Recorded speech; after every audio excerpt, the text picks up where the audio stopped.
खुलुमबाय लोगोफोर आंनि चम्पा बिब्लगाव फिन खेबसे बरायफिननाय थाबावबाय लोगोफोर दिनै आं मोनसे भिडिअ लानानै फैबावदों दिनै बे आइजोखौ नुखादोंना बे आइजोआ दिनै आंनि हस्पिटालावहाय बेखौ लाबोदोंमोन जोंनि हस्पिटालावहाय मानो होनोबा बे आइजोआ जोबोद सिरियास दा बेयो थांगोन ना थैगोन बुंनो हाया बेनो जाहैबाय लोगोफोर दिनै आं बेखौ टेस्ट खालामजोबदों दिनै बे पेसेन्टआ फैनाय लोगो आं बेखौ नायदों फार्स्टआवनो आङो बिनि ब्लाड प्रेसारखौ नायदों बिनि प्रेसारा मोनबाय आङो 200/120 गोजौआव 200 गाहायाव 120 नाथाय नर्माला थानांगौमोन 120/80 बिदि आरो 140/90 नि बारा बारनो नाङा आरो बारा जाथारोबाबो नाथाय 200/120 लोगोफोर नायदो सामफ्रामबो बेफोरबायदि पेसेन्ट फैयो लोगोफोर गोसोखौ मोजां मोना माने बेफोरबायदि हस्पिटाल फिसायावनो जुदि साफा सानै प्रेसार स्ट्रक जानानै जुदि सानफा एबा साननै सानथामल' बाद जानानै जुदि पेसेन्ट फैयोबाथ' दा बिराद बारायगासिनो लोगोफोर बे प्रेसारा मानो होनोब्ला गरमजोंबो दिनै बिराद गरम बोथोराबो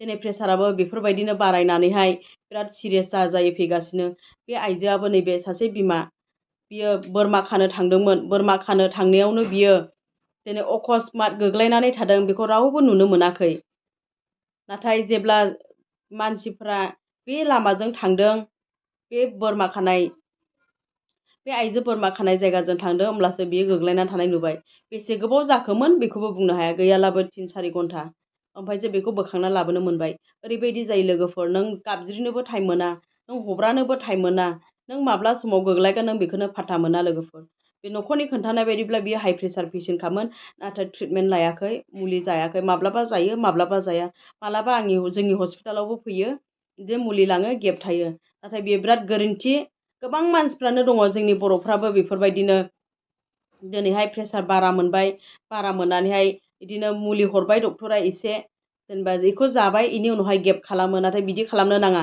नों माब्ला समावहाय प्रेसार बारा जागोन नों जेबो आन्दाजखौनो मोना दिनै गोबां मानसियानो बुङो आंनि प्रेसार बारा जाला आन्दाज मोनखायो होननानैहाय सोरबायासो आन्दाज मोनो जानो हागौ नाथाय गोबां मानसियानो आन्दाज मोना खनसे नों पेरालाइस जाबायथाय नोंनि जिबनावहाय खाथ्रा दं नोङो थानो थाखाय बिराद गोब्राब सोरनिबाया खावसे पेरालाइस जागोन आखाइया जेबो सोमावनो हानाय नङा सोरनिबा आथिं आखाइया बदा गैयै जानानै थागोन सोरनिबा खुगायानो बोहेनानै थागोन सोरनिबाया खर'आनो थिग गैयै जानानै थागोन बेफोरबायदि सोरबाया जानजिनिफ्राय गोथै जानानै थागोन लोगोफोर बिनिखायनो जुदि ट्रिटमेन्टखौ लायोब्लासो मोजां हाइ प्रेसार जुदि न'खरावनो फेमिलि हिस्ट्रि दंखायोब्ला बियो माब्लाबाबो हामनोहाय गोब्राब मानो होनोब्ला न'खराव जुदि जादोंब्ला निस्सय जोंनि न'खरावबो फैखागोन एबा आंनि न'खराव आंनि बिमा बिफानि एबा आबै आबौनियानो दङब्ला बे प्रेसारा आंनावबो फैनो हागौ फैनानै नाथाय आंनि प्रेसारा बाराबा निस्सय आंबो ट्रिटमेन्ट लानांगोन गोबां मानसिफ्रानो ट्रिटमेन्टखौ लाया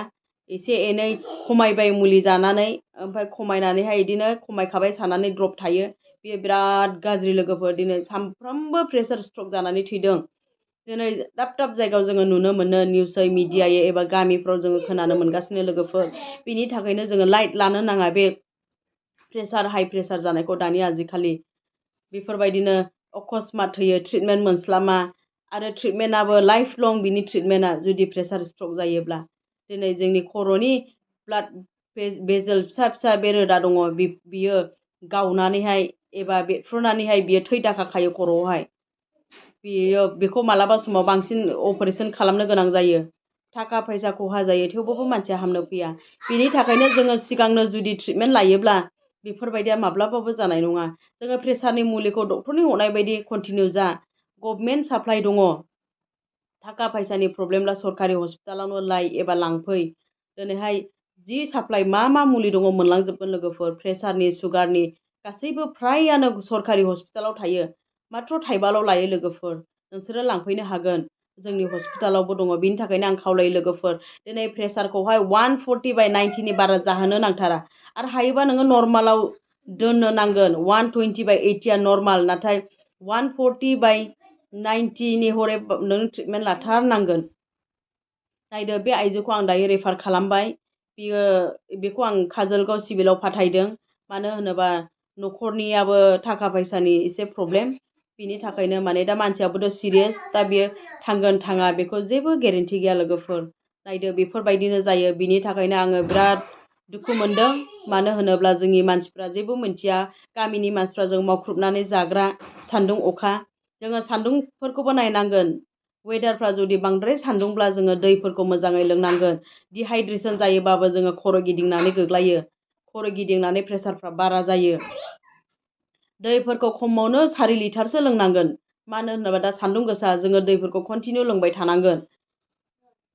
बेफोरबायदिनो लोगोफोर आरो हायोबा जोङो गाव गावनो प्रेसार मेसिनखौहाय न'आवहाय बायनानै ला। आरो जायफ्रानाखि प्रेसार गोनां बिसोरो ना बेदर जानायनिफ्राय खम खालामनो गोनां।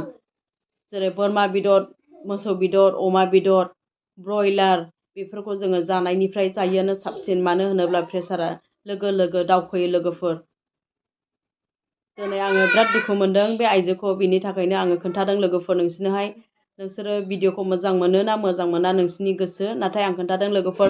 आं नोंसोरनो प्रेसार मेसिनखौबो देखायनोसै। जायफ्रानाखि प्रेसार न'आवनो बायनो गोसो, माथ्र' 1200 to 1500 लायो नै लोगोफोर। बे बेट्रि गोनां, बे बेट्रि मोनबा थायो, बेखौ जोङो न'आवनो नायनो हायो मेनुवेलि। औ, जुदि प्रेसारा 120/80 ओंखारोबा नर्माल होननानै साननानै ला। जुदि जायफ्रानाखि प्रेसार गोनांफ्रा 140/90 बारनो नाङा लोगोफोर। आरो बे समावनो जुदि बेफोरबायदि बारा जाबाय थादोंब्ला डक्टरनावहाय लोगो लोगो कनसाल्ट खालामफै। जोङो न'आवनो दायो बेफोरबायदि बायनानैबो जोङो प्रेसारखौहाय नायबाय थानो हायो। मानो होनोब्ला प्रेसारजों गोबां मानसिफ्रा थैयो। बैसोजों खोथा गैया लोगोफोर, बैसोजों खोथा गैया। उन्दै बैसोबाबो जायो, गेदेर बैसोबाबो जायो, बोराय बैसोबाबो जायो प्रेसारा, हाइ प्रेसारा। प्रेसाराथ' बयनावबो थाखानांगौ, नाथाय हाइ प्रेसारा आरो हाइ प्रेसार जायोबानो जोंनि जिबनाव बिराद मुस्किल लोगोफोर। बेनि थाखायनो आङो बे भिडिअखौ लाबोनाय जाबाय। आरो संख्रिखौ बिराद खम जाथारनांगोन। संख्रियाबो नाम्बार 1 बिराद खहा खालामो। जुदि संख्रिखौ जोङो खम खालामनो हायोब्ला बिराद मोजां। जायफ्रानाखि प्रेसार गोनां, हाइ प्रेसार गोनां, बिसोरो संख्रिखौ खम जाथारनांगोन। संख्रियानो लोगो लोगो दावखोहोयो लोगोफोर। बेनिखायनो जों गाव गावनि देहाफोरखौ केयार खालामनि। जोङो गोबाव बोसोर जोरनो नांगोन। बयबोथ' थानो लुबैखायो संसारावहाय। बिनि थाखायनो जोङो थैयाबो थाङाबो बिदिनो जायालासिनो जोङो बिसिनायाव उन्दुसोनाङालासिनो जोङो गाव गावखौ केयार खालामोब्ला हयथ' जायाबो जानो हागौ। मुलिखौ जोङो जुदि मोजाङैनो जायोब्ला माब्लाबाबो हाइ प्रेसार एबा स्ट्रक जानायबो नङा। जोङो मुलिखौ डक्टर एडभाइस बायदि जों माबा खालामनांगोन, कन्टिनिउ जानो नांगोन। जायफ्रानाखि हाइ प्रेसार दङ। हामबायसै।